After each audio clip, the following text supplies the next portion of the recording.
Good afternoon, everyone. This is Sean Klinkner with Wisdom Tree Astrology, and I am here today to um, go over some teaching around horoscopes, what they are, why it's important to know your ascendant sign. And so you may have heard me recently talk a little bit about the upcoming Mercury retrograde in Sagittarius.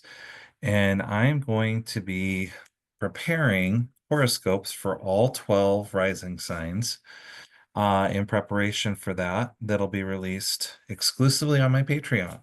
But before we do that, I felt like it would be really important for us to lay some groundwork about what are horoscopes, why is it important for us to understand the role of the ascendant sign in that, and how the ancients saw the role of the ascendant sign, because a lot of times when people think of horoscopes, they typically think of things that they see in newspapers, magazines, social media that are oftentimes based on sun sign horoscopes.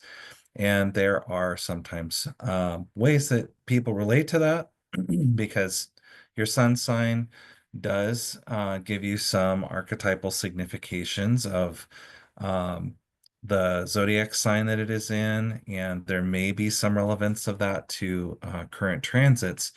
But my experience has taught me that whole sign houses and the actual ascendant sign provide a lot more clarity and resonate more with people around understanding how the planets that are transiting around the chart are actually having an influence in your life. So, we're going to dive deep into that today.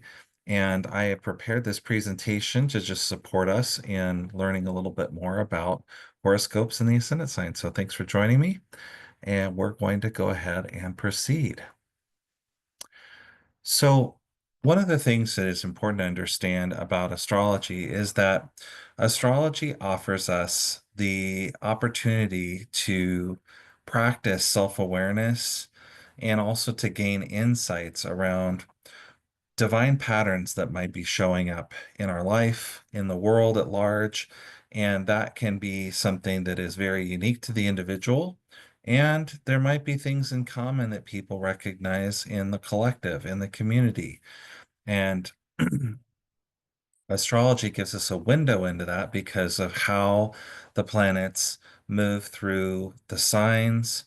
And everybody's experience of that is a little bit different. And what's interesting is sometimes everybody experiences things in common. And so we're going to learn a little bit about how to differentiate that today. Let's start off by understanding what the word horoscope actually refers to. The word horoscope originates from the Greek word horoskopos, which is a combination of the word hora, that means hour or time, and skopos, which means observer or watcher.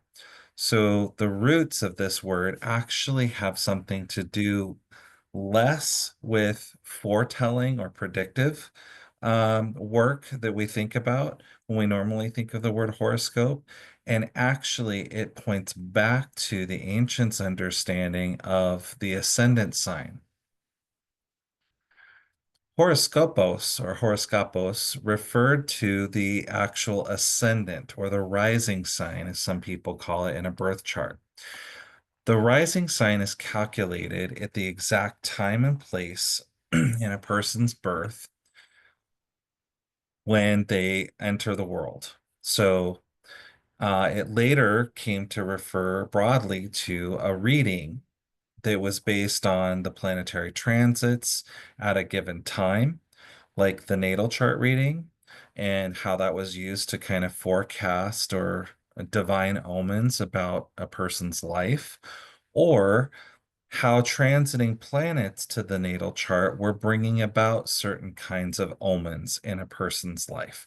Sometimes astrology was used also to forecast mundane events. In fact, some of our most early examples of astrology were prior to the advent of natal astrology. They involved mundane astrology, an eclipse happening when the world was watching, and there would be, the death of a king is a common signification in mundane astrology. We won't go into all that today, but just to say that there's been a long-standing association with astrology and prediction. It began with mundane events and later began to be much more focused on what's the relevance of the astrology to the individual and natal chart astrology, and then beyond natal chart astrology, transiting planets and how that affects the native's life. So we have this meaning in this word horoscopos that inherently embodies the importance of the ascendant sign.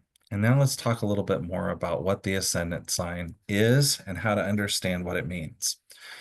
So, one of the most fun things that I've enjoyed learning about astrology since my education in traditional astrology is understanding how deep and rich the symbolism is with actual astronomical events.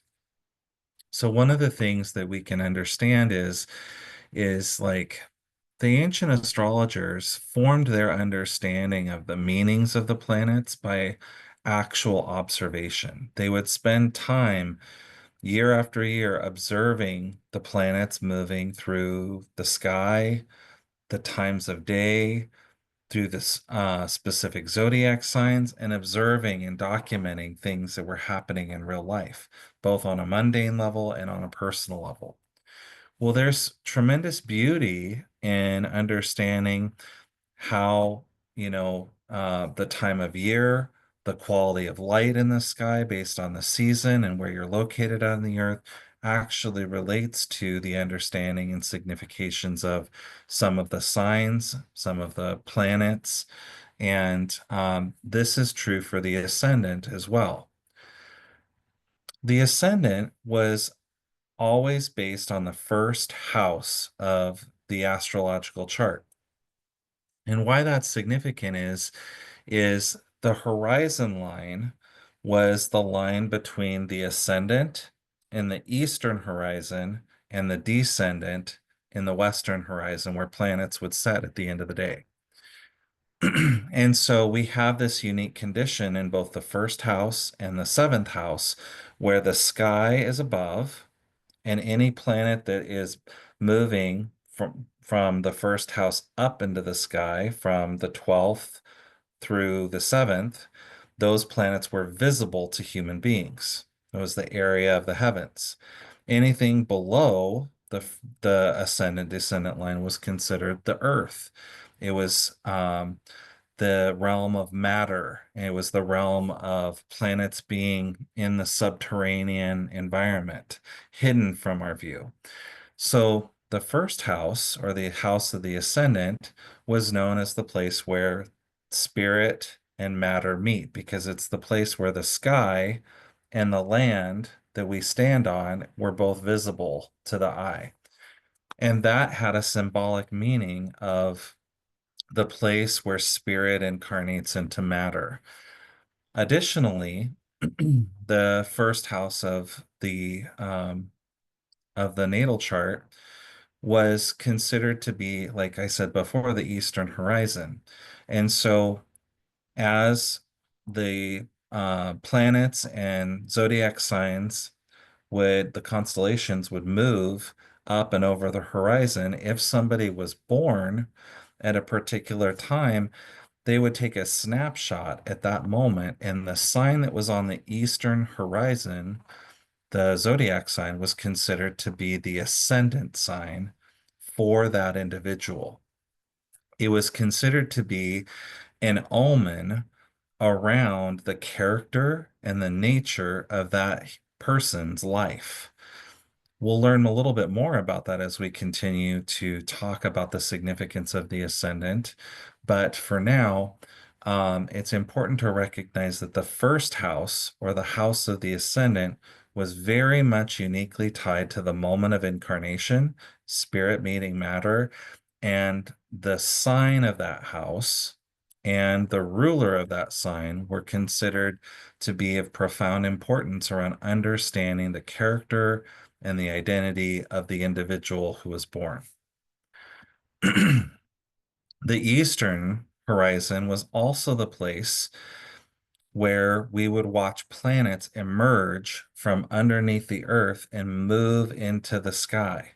And so there was also this beautiful um, kind of analogy of planets emerging from the womb of the earth. And that was another picture of birth. Children being born into the world through the womb of their mother, planets emerging from underneath the land and into the sky, kind of as a picture of birth into the sky. And so we have these multiple affirmations of kind of the meaning of the ascendant from our understanding of spirit incarnating into matter, where the sky and the land meet, and also planets emerging from the womb of the earth, indicating some kind of birth or emergence into the world. And I think that that kind of symbolism is part of the magic of the astrology. It's rich in its metaphor and its meaning and its significance. And a lot of times we just think, astrology is just there's a face value quality to it that if you don't spend more time with it, there is sometimes really beautiful, rich, sacred symbolism that you can miss about this. So, another key part of why the ascendant sign is significant is that the sign of this ascendant marks the snapshot in time that someone is born, and it sets the entirety of the natal chart. What do I mean by that? Well, because of the primary motion is the way that the planets move through the sky based on how the Earth turns on its axis. It's how the planets move from east to west in the sky. We always know that the sun's going to rise in the morning in the east and it will set in the west in evening. This is a sign of the primary motion. Well, the zodiac signs move on the ascendant or the horizon line every approximately 2 hours. So, depending on what time of day you're born, you will see a different ascendant sign on the horizon, and it will rotate every single day. Now, that becomes important because the 12 houses at the time that the natal chart is formed at a birth will then be occupied by one of the signs of the zodiac. And why that's important is that the sign of the zodiac that rests in a particular house will indicate the planet that rules the topics of that house. And the 12 houses of the natal chart fundamentally do not change with regards to their topics or their meaning. What does change, though, is the signs in the planet that occupy those houses based on the primary motion and based on the timing of someone's birth. So it becomes very important then to understand the timing of your birth so that you understand your ascendant. When you understand the ascendant, it shows which of those zodiac signs sit in each one of those houses and which planets rule those topics. As we're going to see shortly with two example charts that I prepared for us to look at today, we're going to see how a change in ascendant sign can actually change the rulership of the planets that govern certain topics in a house.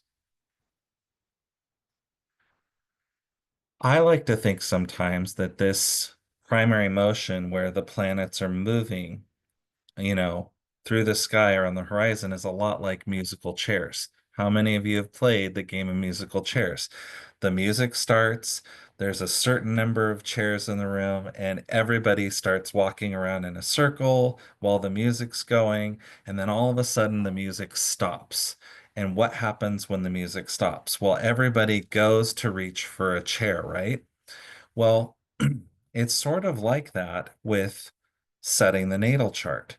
So, just like you're seeing here in the presentation, the signs that are on the horizon are moving constantly throughout the day based on the Earth's turning on its axis. And that's like when the music's going in musical chairs. And then when somebody is born, we take a snapshot of the sky. And at that moment, while the planets are moving, the signs that the planets rule are moving, the signs on the eastern horizon are coming up into the sky, all of a sudden that music stops and the natal chart is formed. All the planets are in their places in the chart, sort of like sitting in the chairs. And we have a very clear picture of where the planets are and what zodiac signs are in each of the houses that determine, the places of rulership and influence, and also the relationship of the planets to the chart, to each other, and how they witness to one another. And those form the basis of how we think about interpreting the chart. Pretty cool idea. Now every time when you think about your natal chart, you can go, "Oh, this was musical chairs when I was born." So we've talked a little bit about that snapshot that happens at the time of birth. And literally the houses in their locations in the chart, there's a freeze frame. And we use that to predict things that will occur in the native's life, the topics that'll be significant for that native in their chart. And it forms the basis of many, many important things as we study like timing techniques, as we consider how transits happen to natal chart placements. All of those things provide, um, they come back to the natal chart for their significations.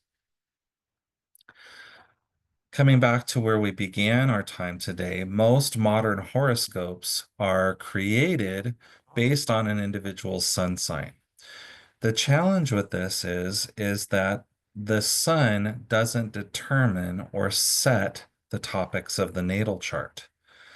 Actually, the sun is a participant in that game of musical chairs. It also is moving throughout its cycle because the sun moves and rotates. The whole solar system does, actually.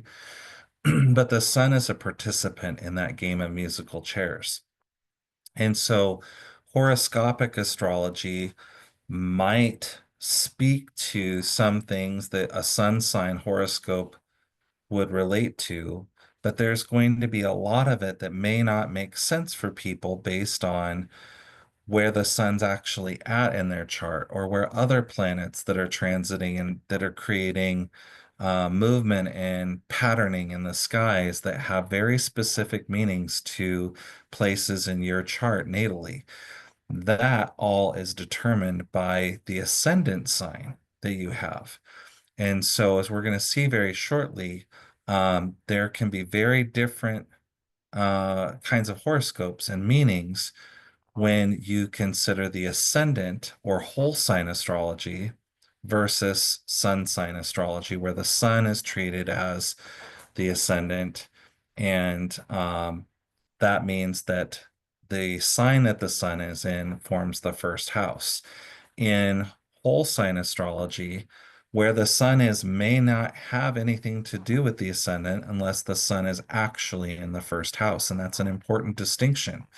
So it's been my practice and the practice of many other astrologers who practice traditional astrology that whole sign astrology is the simplest and easiest way to begin to understand what topics are coming up with planetary transits and what may be coming up in an individual's life, as opposed to sun sign astrology. So the first person we're going to take a look at today is Dolly Parton. And one of the things that you'll see here is that Dolly is a Virgo rising. You can see the ascendant sign is here in her first house, and also the moon is in Dolly's first house. We won't be going into a lot of planetary significations today, but any planets that are in the first house have a fundamental influence over the character and the life and the person of the native, the personality. So we can understand here that there is something lunar and significant about Dolly Parton because the moon is present in her first house. But coming back to the ascendant sign, when we begin to look at horoscopes, we look at how Virgo occupies the first house, and then Libra, the second house, Scorpio, the third, Sagittarius, the fourth, so on and so forth. And why this is significant is the planets that rule these signs actually have responsibility for providing influence in these areas of Dolly Parton's life. So, for example, let's take the fourth house. The fourth house is the home of family. It kind of is the foundation of the chart. It is um, your early influences and home life and whatnot. And so we can see that Jupiter is the sign occupying the fourth house. And that means, I'm not sorry, Sagittarius is the sign in the fourth house, which means that Jupiter is the planetary ruler of Dolly's fourth house. That means that we can understand that there were influences in Dolly's house here that were related to Jupiter's significations, the specific sign of Sagittarius, and we would look to where Jupiter's located at in the natal chart to begin to forecast what topics would be relevant to that fourth house of the parents and the home, early childhood. And Jupiter is here in Libra. So I'm not going to dive into that so much today. But what I do want to know and emphasize is that it's important to understand this, that because Virgo's here in the ascendant, Sagittarius is here in the fourth.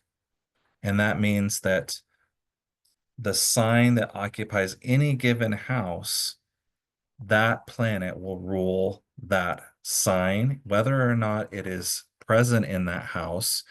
For example, Jupiter's here in the second house, but it rules the fourth. Jupiter also rules the sign of Pisces, and Pisces is Dolly's relationship sign. Jupiter is ruling these two areas of Dolly's chart from the second house. That is how we begin to construct and build interpretation. What does this have to do with horoscopes, Sean? Well, the reason why this is becoming significant is let's take one of the big planetary transits that's happening right now. We can look at Uranus in Taurus. Uranus has been in Taurus for the last great while, and it's currently sitting here about, 25 or so degrees at the moment. And Uranus in Taurus is in Dolly's ninth house. Well, the ninth house covers things like foreign travel. It can speak to things like philosophy, religious beliefs. It can speak to things related to higher education and anything that really reflected on the life and the nature of humanity. So again, we're not going to go deep into the topics of the houses today, but the ninth house by primary motion was falling away from the 10th house. And so it was looking, planets in this house look upon the topics of the 10th house of public career and image. They were on their way down towards the horizon line in the west. They were preparing to sunset. And so there was this kind of looking back on achievements in the 10th house that kind of inspires this reflective conjecture. Well, education, religion, um, foreign travel, all have these elements where they require us or they help us reflect on our human life. These are some of the topics and significations of the ninth house. Well, Uranus, while I don't have Uranus shown in Dolly's natal chart, we know that Uranus is here in Dolly's ninth house.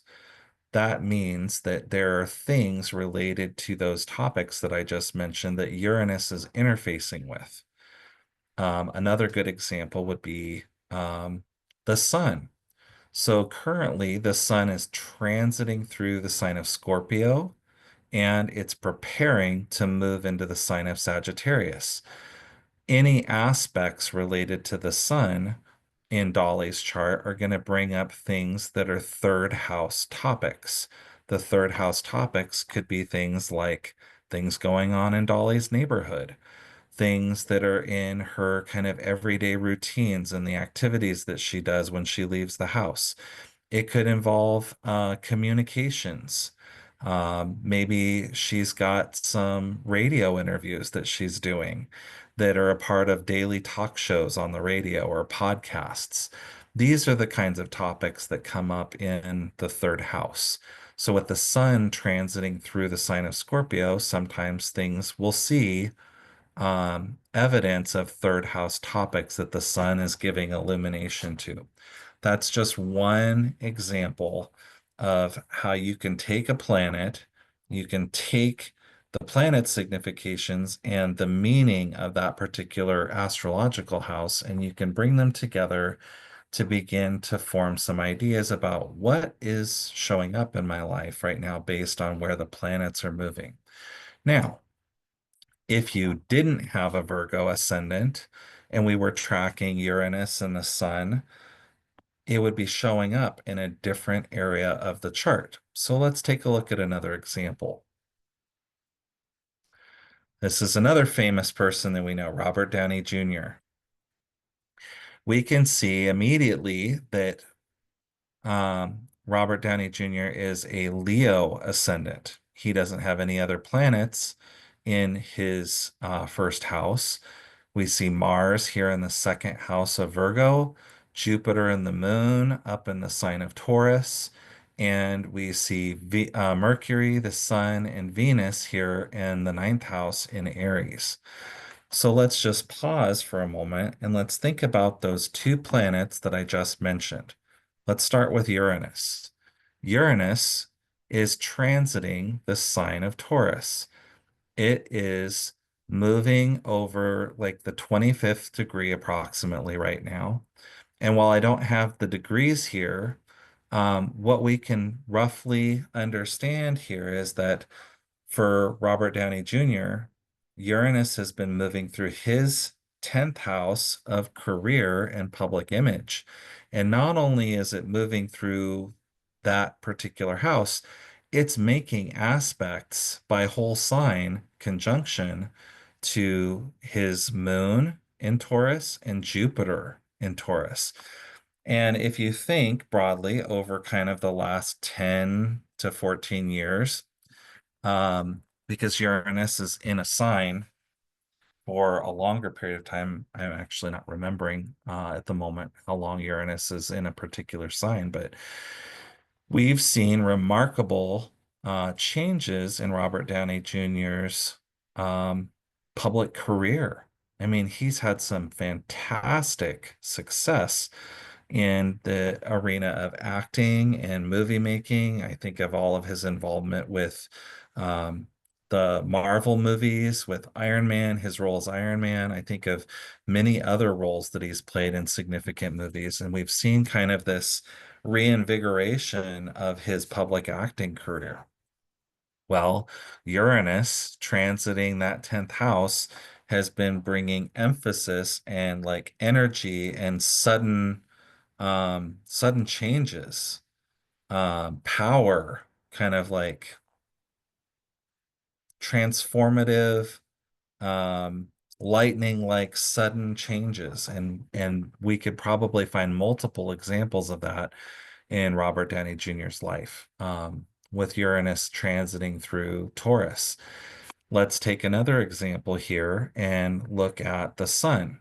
We talked about how the sun in Dolly's chart was moving through the third house. Well, because Robert Downey Jr. is a Leo rising, the sun is actually moving through his fourth house, the house of home and family, the foundation of the chart, things related to the parents.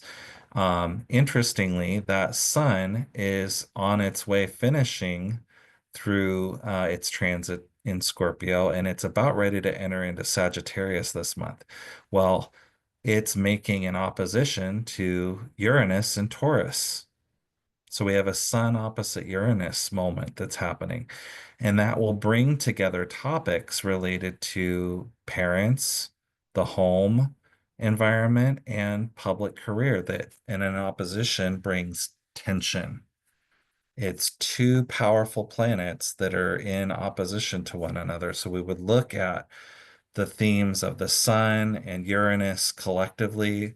We would look at the Uranus Taurus kind of significations and the Sun and Scorpio significations, and we would come up with some creative, ideas around what that opposition might actually entail for him.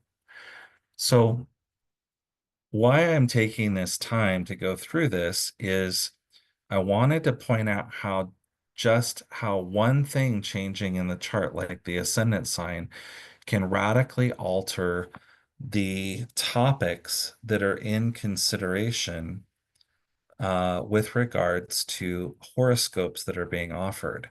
And that is one of the reasons why when people hear sun sign horoscopes, they're not necessarily like they might relate to some, but not all of the horoscopes that they hear. But that's partly why, is because a lot of sun sign astrology isn't necessarily speaking to how the planets are interacting with various parts of the natal chart. And that's why it's different for everybody. So, for example, um, Robert Downey Jr. is a sun in Aries, but he's a Leo ascendant. Well, you could have somebody else that is a sun in Aries, but they might be a Gemini ascendant. Two people might be reading the same sun sign horoscope, and they might be hearing something that's being offered in the way of an interpretation, but they're hearing a sun in Aries horoscope, but with Gemini on the ascendant and let's say the sun's moving through Scorpio, um, that's going to look really different based on, uh, the sun's position in the natal chart in Aries and the fact that Gemini is on the ascendant. So, um, you can start to see how easy and confusing it would be for people who weren't really trained in astrology or don't have good grounding in astrology to understand that horoscopes are best understood through the lens of the ascendant. All right. So let's come back to briefly to understanding the key points of how horoscopes are interpreted. One, we remember that house topics, no matter what your ascendant sign is, don't change. If you are a Leo ascendant, the first house is going to speak to your character and kind of the nature and personality of the person. The first house always speaks to the character and personality of the individual.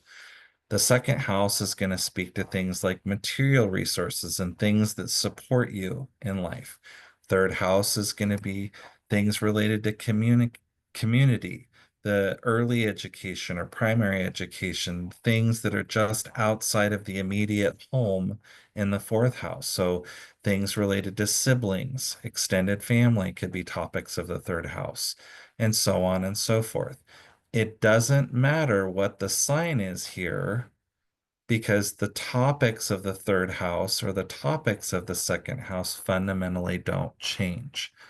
Why the sign is important is it gives us a sense of who's the planet that is responsible for speaking to these topics. Well, In Robert Downey Jr.'s chart, Venus is the responsible planet for speaking to his third house topics, and she's over here in the ninth house. Okay, so house topics do not change.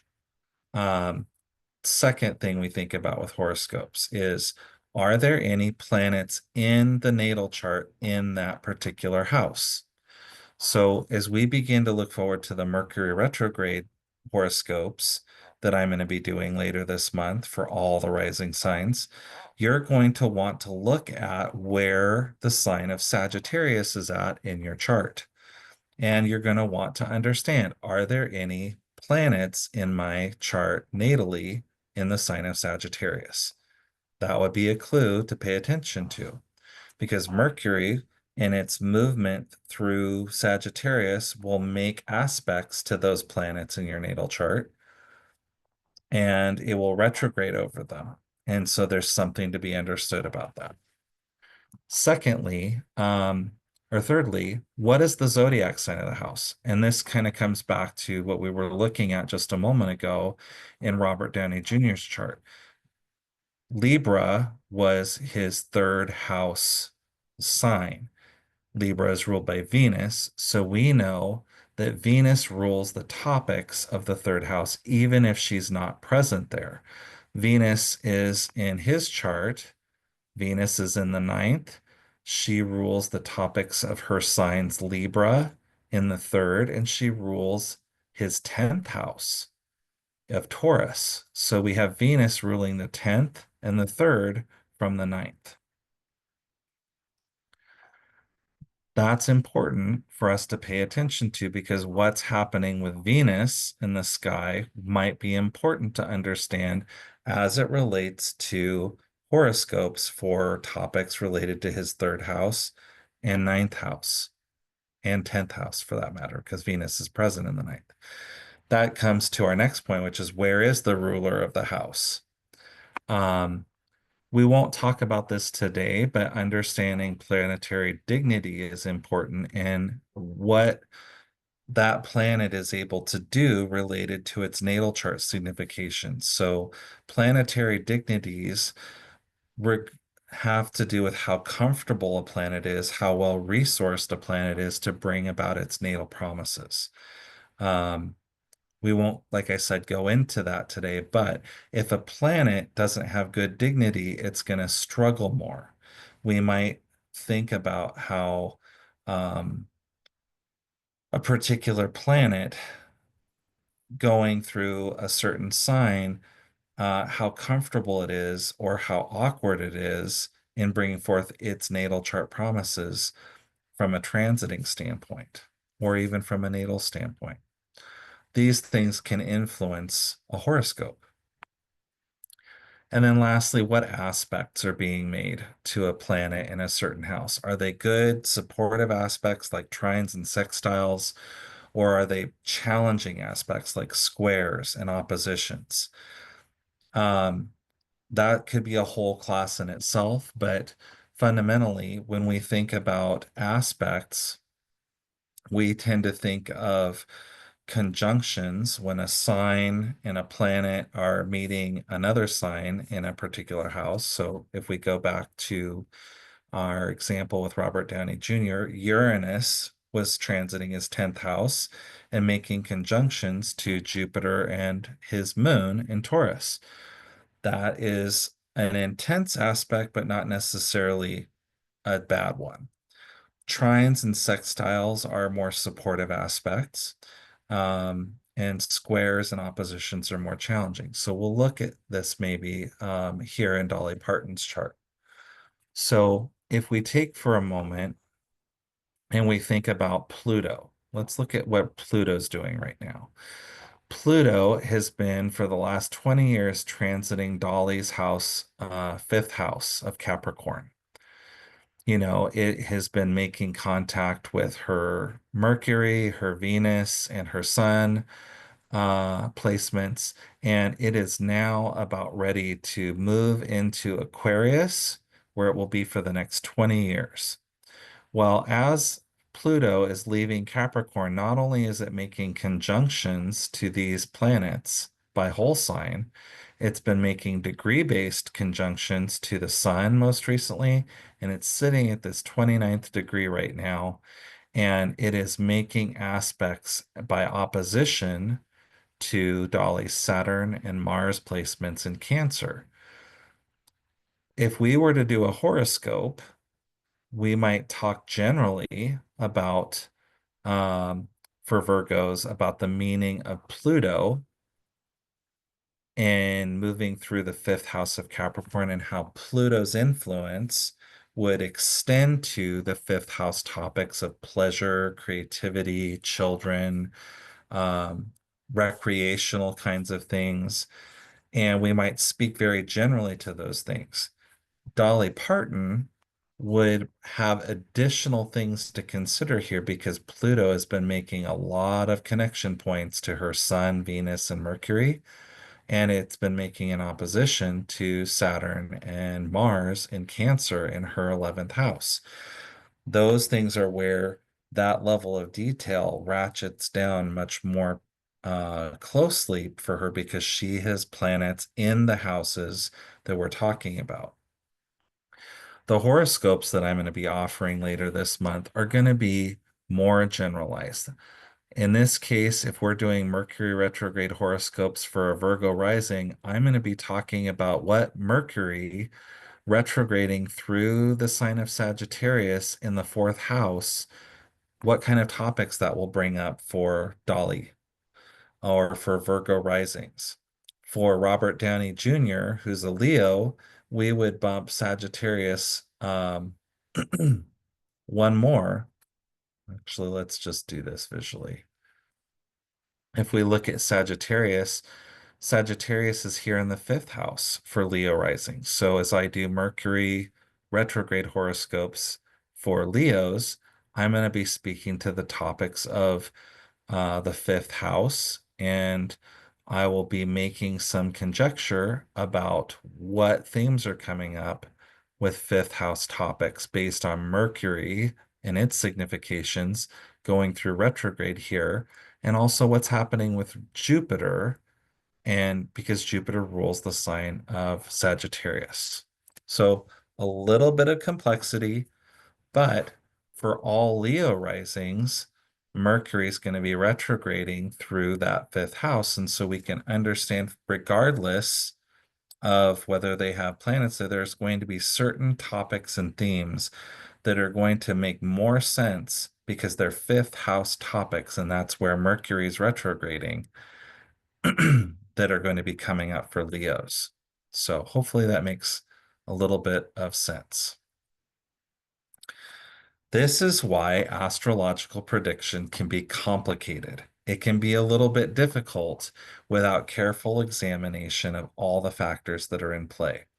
Horoscopes naturally focus on where planets are actively transiting through the houses, and if they interact with any natal chart planetary placements, that will be more specific to an individual. So if you're having a lot of stuff that is happening in one part of your life, you might want to explore which of the houses in your chart speaks to what you're experiencing, and then look what planets are there, what planets are actively moving through that part of your chart. And if that feels overwhelming to you, that's what we're here for as astrologers. We're here to help you make sense of what's happening and to get a sense of what these things might be working for you. This is also why astrology is fundamentally divination. Um, Divination means that there is something that is relative to the divine that is meant to be understood about how the planets are serving as signs and omens in the charts of people. It's why, like I said just a moment ago, there's can be some complexity to it. It's why working with a trained astrologer can be really helpful in making sense of that and helping you connect with what those meanings are and what is relevant to you from these omens. Whole sign astrology while it's not the only way to look at your chart, it's the easiest way to get really clear on what topics are coming up because each of those houses are in a specific place. Other chart um, types like Placidus and stuff, the sizes of the house can be different based on the positions of the Earth at the time of birth. And those varying degrees of houses fundamentally can be quite confusing to people, especially where there's cusps of signs and how do you know what it's really speaking to. Whereas whole sign is every sign is 30 degrees. The first house is the house of the ascendant. Second house is the sign following, isn't it? It just simplifies things. It makes understanding the chart so much easier. It's why I prefer to look at it because astrology is already fundamentally complicated. And I think if you're going to take time to try and understand on your own, through your own time and study of astrology, it'd be my personal recommendation that you use whole sign astrology because it's the clearest and easiest way to understand the chart. So I just wanted to say thank you for spending a little bit of time with me as we walk through kind of what whole sign astrology is, why it's important. And if you have more questions, please leave a comment on this video. If you feel like there are things that are happening in your life astrologically that you want more insight into, I have various kinds of astrology readings that I do. I'd be happy to spend some time taking a look at what the planets are doing in your chart right now and having an open discussion with you about what that looks like in your life and hopefully making that a bit clearer for you and also helping you understand what you might expect. Because there is a part of astrology that is forward looking as well. Thanks again for being one of my subscribers. I hope that this video today has helped kind of lay some good foundations for you to understand why astrology happens in certain ways. It helped clarify some ways to look at your chart and continue following along here at Wisdom Tree Astrology for more exciting information, classes, and opportunities to grow your own soul journey. Thanks so much.